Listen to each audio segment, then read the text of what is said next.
नमस्ते दोस्तों, मैं हूं प्रदीप कुमार। आप देख रहे हैं डिजिटल मार्केट। वीडियो शुरू करने से पहले बता दूं, ये वीडियो एक एजुकेशनल पर्पज के लिए है। अगर आप स्टॉक मार्केट में कोई भी फाइनेंशियल इन्वेस्टमेंट करते हो तो अपने फाइनेंशियल एडवाइजर से सलाह जरूर लें या फिर अपनी सोच समझ के साथ ही स्टॉक मार्केट में इन्वेस्टमेंट करें। अगर आपको स्टॉक मार्केट में कोई भी फाइनेंशियल लॉस होता है तो उसके लिए ये वीडियो रिस्पॉन्सिबल नहीं रहेगी। तो चलो दोस्तों, वीडियो शुरू करते हैं। दोस्तों, आज हम बात करने वाले हैं मैरिको स्टॉक के बारे में। देखा जाए तो ये स्टॉक एफएमसीजी सेक्टर से बिलोंग करता है।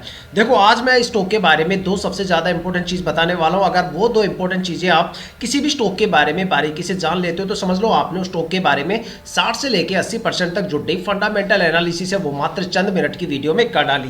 देखो, जब आप किसी भी बैंक में जाते हो, वहां पे कोई भी एफडी करवाते हो, कोई भी म्यूचुअल फंड लेते हो या कोई भी बॉन्ड लेते हो, तो जाहिर सी बात है भाई, आप बैंक से हमेशा ये पूछते होंगे कि भाई जहां पे हम इन्वेस्टमेंट कर रहे हैं आखिर वहां पे कितने टाइम ड्यूरेशन के बाद हमें कितनी मैच्योरिटी मिलेगी या फिर कितना रिटर्न देखने को मिलने वाला है। लेकिन जब हम स्टॉक मार्केट के केस में देखते हैं तो हम ये चीजें बिल्कुल भी इग्नोर कर देते हैं। ठीक है, हम सिर्फ बेसिक फंडामेंटल देखते हैं और स्टॉक के अंदर ट्रेड ले लेते हैं। लेकिन जब हम ट्रेड ले लेते हैं तो काफी ज्यादा सवालों के जवाब हमें चारों तरफ से घेर लेते हैं। कहीं पे हमें ये लगता है कि भाई स्टॉक में रिटर्न आएगा कि नहीं आएगा, कहीं पे ये लगता है कि भाई स्टॉक में कितनी ज्यादा गिरावट हमें देखने को मिल सकती है, कभी हमें ये लगता है कि भाई स्टॉक आखिर मैक्सिमम कितना रिटर्न दे सकता है, कितने कितने टाइम ड्यूरेशन में यहाँ पे क्या एस्टिमेशन मिल सकता है कि भाई स्टॉक हमें कितना रिटर्न देगा, मैक्सिमम स्टॉक कितना रिटर्न दे सकता है, मैक्सिमम कितनी गिरावट देखने को मिल सकती है, स्टॉक शॉर्ट टर्म में ज्यादा प्रॉफिटेबल रहेगा या फिर लॉन्ग टर्म में ज्यादा प्रॉफिटेबल रहेगा।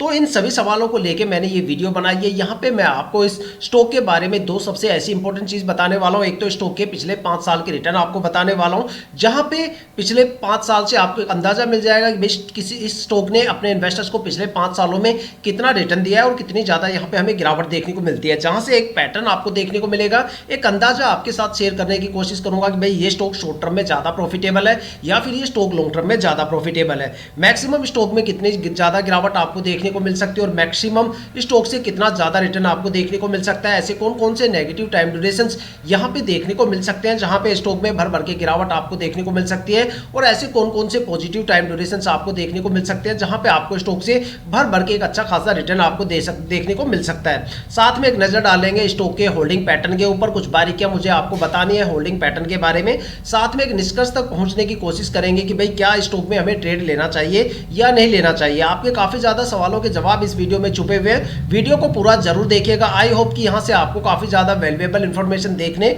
और सुनने को मिलने वाली है। तो चलो दोस्तों, वीडियो शुरू करते हैं। दोस्तों, अगर बात करें मैरिको स्टॉक के पिछले 5 साल के रिटर्न के बारे में तो देखते हैं स्टॉक ने पिछले 5 सालों में अपने इन्वेस्टर्स को शॉर्ट टर्म और लॉन्ग टर्म में आखिर कितने कितने टाइम ड्यूरेशन की होल्डिंग करने पर आखिर कितना रिटर्न दिया और कितने ज्यादा यहाँ पे हमें गिरावट देखने को मिलती है। अगर स्टॉक में शॉर्ट टर्म को लेकर देखा जाए तो शॉर्ट टर्म में 1 वीक की अगर बात करें तो 1 वीक में 0.8% का एक माइनस रिटर्न हमें स्टॉक से देखने को मिलता है। अगर स्टॉक में 1 मंथ की होल्डिंग की बात करें तो 1 मंथ में स्टॉक ने करीब 4.5% से ज्यादा का रिटर्न गेन किया है। और अगर स्टॉक में 3 महीने की होल्डिंग की बात करें तो 3 महीने में स्टॉक ने करीब 0.67% का एक माइनस रिटर्न दिया है। और अगर स्टॉक में 6 महीने की होल्डिंग की बात करें तो 6 महीने में स्टॉक ने 0.25% की गिरावट, मामूली सी गिरावट हमें स्टॉक में देखने को मिलती है। और अगर स्टॉक में 9 मंथ की होल्डिंग की बात करें तो 9 महीने में स्टॉक ने करीब 31.5% से ज्यादा का रिटर्न दिया है। अब बात करने वाले हैं स्टॉक के लॉन्ग टर्म को लेकर। देखते हैं लॉन्ग टर्म में अलग अलग टाइम ड्यूरेशन की होल्डिंग करने पे आखिर हमें स्टॉक से कितना रिटर्न देखने को मिल सकता है और कितने ज्यादा यहाँ पे हमें गिरावट देखने को मिल सकती है। अगर स्टॉक में लॉन्ग टर्म को लेके 1 ईयर की अगर होल्डिंग की बात की जाए तो 1 ईयर्स में स्टॉक ने 27.5% से ज्यादा का रिटर्न दिया है। और अगर स्टॉक में 2 साल की होल्डिंग की बात करें तो 2 साल में स्टॉक ने करीब 32% के करीब एक अच्छा खासा रिटर्न दिया है। और अगर स्टॉक में 3 साल की होल्डिंग की बात करें तो 3 साल में स्टॉक ने करीब 39% से ज्यादा का रिटर्न दिया है। अगर स्टॉक में 4 साल की होल्डिंग की बात करें तो 4 साल में स्टॉक ने 59.5% के करीब यहाँ पे एक अच्छा खासा रिटर्न दिया है। और अगर स्टॉक में 5 साल की होल्डिंग की बात करें तो 5 साल में स्टॉक ने करीब 97.5% से ज्यादा का रिटर्न दिया है। अगर एक कंक्लूजन निकाल के देखा जाए तो ये स्टॉक शॉर्ट टर्म में भी काफी ज्यादा प्रॉफिटेबल है और ये स्टॉक लॉन्ग टर्म में भी काफी ज्यादा प्रॉफिटेबल है। अगर शॉर्ट टर्म के सबसे बेस्ट टाइम ड्यूरेशन की बात करें तो यहाँ पे 9 मंथ का टाइम ड्यूरेशन रहा है, जहां पे स्टॉक ने करीब 31.5% से ज्यादा एक अच्छा खासा रिटर्न दिया है। और अगर बात करें लॉन्ग टर्म के बारे में तो लॉन्ग टर्म में आप स्टॉक में जितने लंबे टाइम ड्यूरेशन के लिए होल्ड करोगे उतना अच्छा खासा रिटर्न आपको स्टॉक से देखने देखने को मिलेगा। अगर लॉन्ग टर्म के सबसे बेस्ट टाइम ड्यूरेशन की बात करें तो यहाँ पे 5 साल का टाइम ड्यूरेशन है, जहाँ पे स्टॉक ने करीब 97.5% से ज़्यादा का एक रिटर्न अपने इन्वेस्टर्स को दिया है। देखा जाए तो यहाँ पे ये स्टॉक शॉर्ट टर्म और लॉन्ग टर्म दोनों में काफ़ी ज़्यादा प्रॉफिटेबल है। लेकिन एक ऐसा पॉइंट स्टॉक में जो हमें देखने को मिलता है वो ये मिलता है कि भाई अगर देखा जाए तो मार्केट में पिछले 7-8 महीनों से काफ़ी गिरावट का माहौल रहा है। अगस्त 2024 में अगस्त और सितंबर की बात करें तो दो इंडियन स्टॉक मार्केट में दो सबसे बड़े क्रैश हमें देखने को मिले। अक्टूबर की बात करें तो एफआईआई की काफ़ी बड़ी बिकवाली हमें देखने को मिली, और अगर दिसंबर और अब जनवरी की बात करें तो सेंसेक्स 85,000 से गिर के करीब यहाँ पे 76-75,000 के करीब आके खड़ा हो गया है। एक बड़ी गिरावट इंडियन स्टॉक मार्केट इस टाइम हमें इंडियन स्टॉक मार्केट में देखने को मिलती है। लेकिन अगर वहीं पे स्टॉक की अगर कंपेयर करवाया जाए मार्केट की गिरावट के साथ तो ऐसा लगता है कि भाई जैसे 1 वीक से लेके 9 मंथ के टाइम ड्यूरेशन में स्टॉक में कोई भी खास गिरावट नहीं हुई, और बल्कि एक अच्छा खासा पॉजिटिव मोमेंटम के साथ ये स्टॉक आगे बढ़ रहा है। किसी भी स्टॉक के बारे में ये बात सबसे ज़्यादा महत्वपूर्ण हो जाती है, एक सबसे ज़्यादा इंपॉर्टेंट चीज़ हो जाती है कि इतनी बड़ी गिरावट के माहौल में भी स्टॉक के अंदर कोई भी खास गिरावट हमें देखने को नहीं मिल रही, बल्कि हर एक टाइम ड्यूरेशन पे एक अच्छा खासा पॉजिटिव मोमेंटम हमें देखने को मिलता है। अगर बात करें कि अगस्त और सितंबर के टाइम ड्यूरेशन की जब इंडियन स्टॉक मार्केट में एक अच्छा खासा क्रैश हमें देखने को मिला तो वो टाइम ड्यूरेशन यहाँ पे 6 महीने से लेकर 9 मंथ के बीच का रहा होगा, जहां पे स्टॉक में कोई खास बड़ी गिरावट हमें देखने को नहीं मिली। और अगर बात करें पिछले महीने की या इस टाइम की, इस वीक की, तो मार्केट में काफ़ी बड़ी गिरावट यहाँ पे चल रही है। और इस वीक से लेकर लास्ट मंथ की अगर बात करें तो भी इतनी बड़ी गिरावट के बीच स्टॉक ने एक अच्छा खासा पॉजिटिव मोमेंटम अपने इन्वेस्टर्स को दिया है। ये काफ़ी अहम चीज़ होती है कि भाई किसी भी स्टॉक के अंदर मार्केट की गिरावट का कोई भी फर्क नहीं पड़ रहा, मार्केट की गिरावट से लड़ने का दम ये स्टॉक रखता है। लेकिन क्या हम स्टॉक में आने वाले टाइम में रिटर्न करना चाहिए इस स्टॉक में? लेकिन यहाँ पे देखा जाए तो स्टॉक काफ़ी अच्छा है। लॉन्ग टर्म में आप यहाँ पे एक अच्छा खासा रिटर्न ले सकते हो। देखा जाए तो आप स्टॉक में किसी भी टाइम ड्यूरेशन में एंट्री ले सकते हो, लेकिन एग्जिट करते टाइम आपको ये सजेस्ट करूँगा, चाहे शॉर्ट टर्म हो या फिर लॉन्ग टर्म हो, आप स्टॉक में जितने लंबे टाइम ड्यूरेशन के बाद एग्जिट करोगे उतना भर भर के रिटर्न आपको देखने को मिलने वाला है। तो दोस्तों ये थे स्टॉक के पिछले 5 साल के रिटर्न। ये सारे रिटर्न आप किसी भी फाइनेंशियल वेबसाइट पर चेक कर सकते हो या फिर अपनी ब्रोकरेज एप्लीकेशन पर भी चेक कर सकते हो। अब बात करने वाले हैं कि भाई ये तो हो गए थे स्टॉक के पिछले 5 साल के रिटर्न, लेकिन क्या हमें स्टॉक में इन्वेस्टमेंट करना चाहिए, ट्रेड करना चाहिए, या स्टॉक में ट्रेड बिल्कुल लेना नहीं चाहिए? इस बात का डिसीजन हम कैसे लें? लेकिन इसके लिए हमें क्या होता है कि स्टॉक का होल्डिंग पैटर्न देखना काफ़ी ज़्यादा ज़रूरी है। देखो, अगर आप दो चीज़ किसी भी स्टॉक के बारे में जान लेते हो, एक तो उस स्टॉक का होल्डिंग पैटर्न के बारे में और उसकी बारीकियाँ, और दूसरा उस स्टॉक के पिछले 5 साल के रिटर्न के बारे में, तो आपको एक अंदाजा, एक आइडिया तक आपको मिल जाएगा। एक आपको यहाँ पे एक निष्कर्ष तक आप पहुँच सकते हो कि भाई आपको स्टॉक में ट्रेड करना चाहिए या नहीं करना चाहिए। लेकिन किसी भी शेयर होल्डिंग पैटर्न को दिखाने से पहले, मैं इसका जो होल्डिंग पैटर्न है उसको दिखाने से पहले कुछ बारीकियां आपके साथ शेयर करना चाहूँगा। देखो, किसी भी स्टॉक का होल्डिंग पैटर्न कैसा होना चाहिए वो मैं आपको बताता हूँ। देखो, अगर किसी भी स्टॉक में आप इन्वेस्टमेंट करते हो तो वहाँ पे प्रमोटर की होल्डिंग 50% या उससे ज़्यादा होनी चाहिए। अगर किसी भी स्टॉक के अंदर प्रमोटर की होल्डिंग 50% से कम है तो समझ लो वहाँ पे प्रमोटर अपनी होल्डिंग को जल्दी से रिलीज करने की सोचेंगे, जहाँ पे आने वाले टाइम में स्टॉक में आपको स्ट्रेस लेवल काफ़ी ज़्यादा देखने को मिलेगा और स्टॉक के अंदर जो रिटर्न है वो काफ़ी कम देखने को मिलेंगे। लेकिन अगर बात करें प्रमोटर की होल्डिंग 70, 80, 90% या इससे ज़्यादा होती है तो स्टॉक या तो मल्टीबैगर बन जाता है या फिर आने वाले टाइम में एक अच्छा खासा रिटर्न देता है। और अगर देखा जाए तो दो ऐसी पैनिक इन्वेस्टर्स की भी कैटेगरी होती है स्टॉक मार्केट में जिसको हम मोस्टली इग्नोर देते हैं। अगर आप सोचते हो भाई मैं पब्लिक इन्वेस्टर्स की बात कर रहा हूं तो फिर आपकी एनालिसिस स्किल काफी ज्यादा पुअर है, आपको थोड़ा सा इंप्रूवमेंट की जरूरत है, क्योंकि स्टॉक मार्केट में जो सबसे ज्यादा पैनिक इन्वेस्टर्स होते हैं वो एफआईआई होते हैं। देखा जाए तो जो सबसे ज्यादा ट्रस्टवर्दी इन्वेस्टर्स होते हैं वो प्रमोटर और डीआईआई होते हैं, जो कंपनी के साथ लंबे टाइम तक रुकते हैं और अपनी होल्डिंग को धीरे धीरे करके रिलीज करते हैं।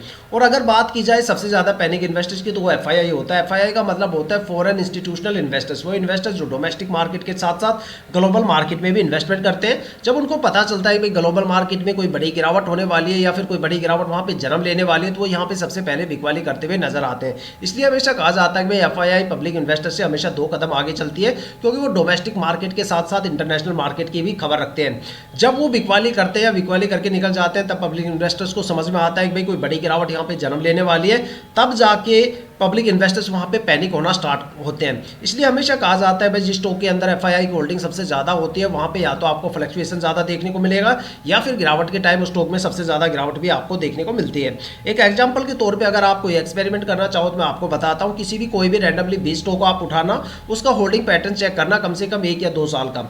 वहाँ पे आपको क्या देखने को मिलेगा, कुछ स्टॉक ऐसे देखने को मिलेंगे जहाँ पे पिछले साल एफआईआई की होल्डिंग 0% होती है और अगले साल तक आते आते वो होल्डिंग 15, 20, 22, 25, 30% तक पहुँच जाती है। और काफ़ी स्टॉक ऐसे आपको देखने को मिलेंगे जहाँ पे पिछले साल जो एफआईआई की होल्डिंग होती है वो 15, 20, 25, 30, 35 तक वहाँ पे परसेंट तक होल्डिंग होती है और अगले साल तक आते आते वो 5-7% रह जाती है या फिर बिल्कुल 0% हो जाती है। तो इतना बड़ा फ्लक्चुएशन हमें देखने को मिलता है एफआईआई के डेटा के अंदर। इसलिए हमेशा कहा जाता है कि किसी भी स्टॉक में इन्वेस्टमेंट करने से पहले वहाँ पे प्रमोटर की होल्डिंग ज़्यादा से ज़्यादा देखो, एफआईआई की होल्डिंग कम से कम हो, उस स्टॉक से आप एक अच्छा खासा रिटर्न गेन कर सकते हो। अब बात करने वाला है स्टॉक के होल्डिंग पैटर्न के बारे में। देखा जाए तो स्टॉक के होल्डिंग पैटर्न के पिटारे से देखते हैं आखिर क्या निकल के आता है।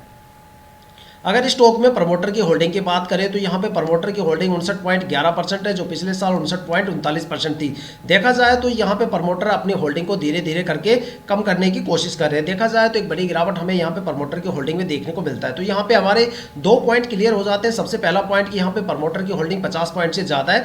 दूसरा, यहाँ पे प्रमोटर लगातार अपनी धीरे धीरे करके क्वार्टर टू क्वार्टर अपनी होल्डिंग को कम करते हुए नजर आ रहे हैं। ठीक है, अगली अगर सबसे ज़्यादा ट्रस्टवर्दी इन्वेस्टर्स की अगर बात करें DII की, तो DII की यहाँ पे होल्डिंग 12.85% है, जो पिछले साल 8.81% थी। देखा जाए तो DII की होल्डिंग पिछले साल से लेके अब तक आते आते काफ़ी ज़्यादा इंक्रीमेंट DII ने अपनी होल्डिंग में किया है। अगर ये तो होल्डिंग एक अच्छे खासे रेशियो के साथ चलती है तो समझ लो ये कंपनी के साथ सबसे ज़्यादा लंबे टाइम तक रुकने वाले ट्रस्टेबल इन्वेस्टर्स होते हैं और स्टॉक के अंदर एक अच्छी खासा पॉजिटिव मोमेंटम हमें देखने को मिलता है।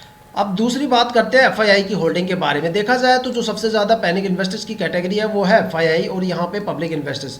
अगर एफआईआई की होल्डिंग की बात करें तो पिछले साल देखो यहाँ पे 0% एफआईआई की होल्डिंग थी, जो इस साल अचानक यहाँ पे 23% से ज़्यादा हो गई। इसीलिए मैं कहता हूँ कि भाई जिस स्टॉक के अंदर एफआईआई की होल्डिंग ज़्यादा होती है तो वहाँ पर आपको फ्लक्चुएशन देखने को मिलता है, क्योंकि यहाँ पे डेटा यहाँ पे जो हमें रिलायबिलिटी यहाँ पे देखने को नहीं मिलती कि भाई कब ये अपनी होल्डिंग को बेच के निकल जाए। यहाँ पे देखा जाए तो पिछले साल इनकी होल्डिंग बिल्कुल 0% थी, अचानक यहाँ पे होल्डिंग 23.25% करीब हो गई है, 23.38% के करीब हो गई है। तो हो सकता है आने वाले टाइम में ये होल्डिंग बिल्कुल फिर से जीरो हो जाए।